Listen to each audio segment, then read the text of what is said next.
Hello दोस्तों, आज हम डाइस जो रीजनिंग का टॉपिक है वो पढ़ने वाले हैं। डाइस यानी पासा। पासा जनरली दो टाइप्स के होते हैं, एक स्टैंडर्ड डाइस और नॉन स्टैंडर्ड डाइस या सिंपल डाइस। स्टैंडर्ड डाइस का मीनिंग है सिंपली लूडो डाइस, जो हम लूडो में खेलते हैं। स्टैंडर्ड डाइस की बात करें तो इसका बोला जाता है sum of opposite surface digit is same.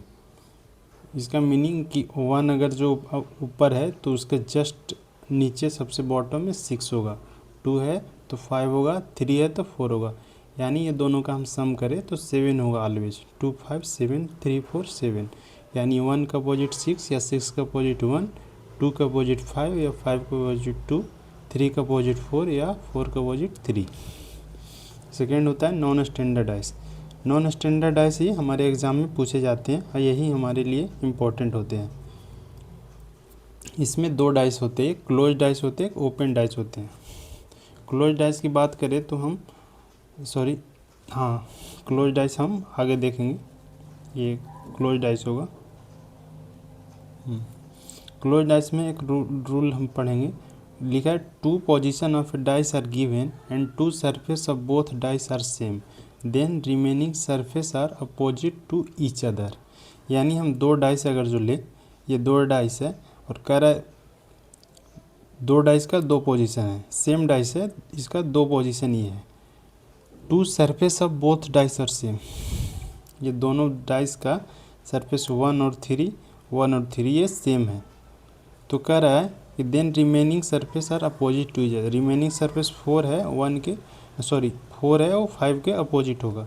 मतलब 1 3 कॉमन सरफेस है इसका, 1 3 कॉमन सरफेस।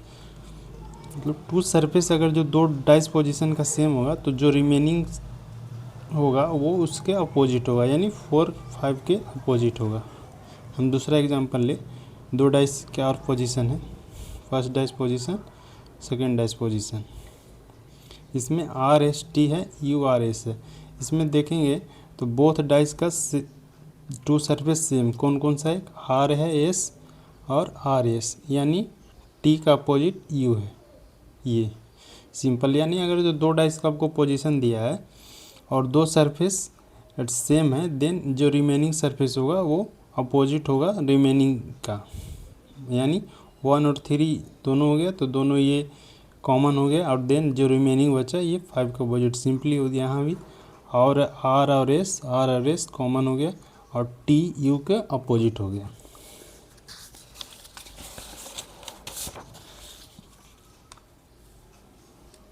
रूल 2 देखते हैं। देखा 2 position of dice are given and 1 surface of both dice are same, then move clockwise from same surface. 2 position of dice are given, हम दो dice का position लेते हैं।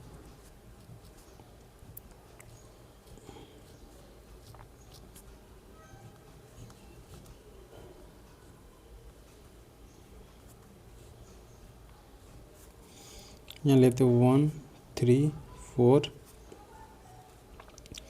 यहाँ लेते 4 5 6। Correct 2 position of dice are given and 1 surface of both dice are same. 2 position दिया, एक first position ये हो गया, सेकंड पोजीशन ये हो गया। And 1 surface of both dice are same, 1 surface of both dice are same, यानी 4 और 4 दोनों डाइस का सरफेस सेम है। Then move clockwise from same surface, then हम क्या करेंगे यहाँ से क्लॉकवाइज मूव करेंगे।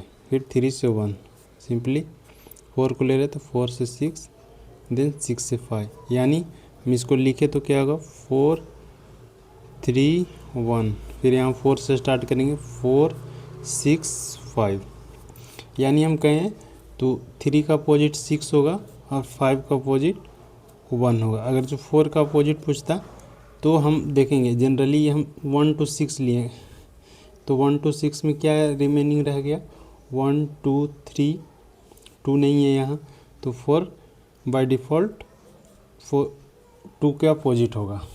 ऐसा हम एक एग्जांपल भी ले, लिखा है 2 पोजीशन दिया डाइस का, फर्स्ट पोजीशन है सेकेंड पोजीशन है।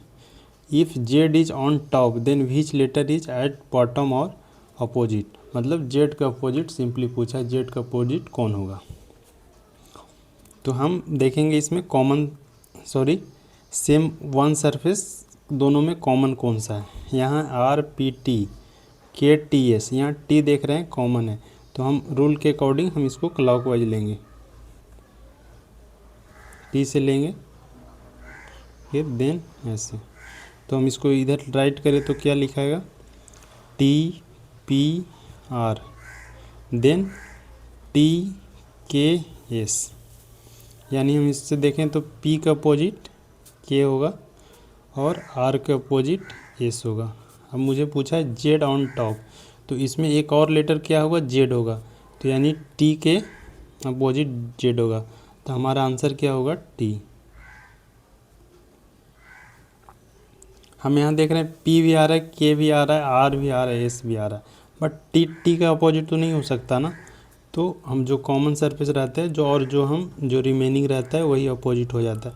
सिमिलरली जैसे हम ऊपर के एग्जांपल में देखे थे, 3 का अपोजिट 6 हो गया था, 5 का अपोजिट 1 और 4 बचा था, यानी 2 इसमें नहीं था, 1 to 6। डाइस में भी 6 होते हैं, 6 सरफेस होते हैं, तो उसी तरह जो 2 बचा वही हो गया। और जेड का पूछा था तो बाय डिफ़ॉल्ट टी का उल्टा जेड हो गया।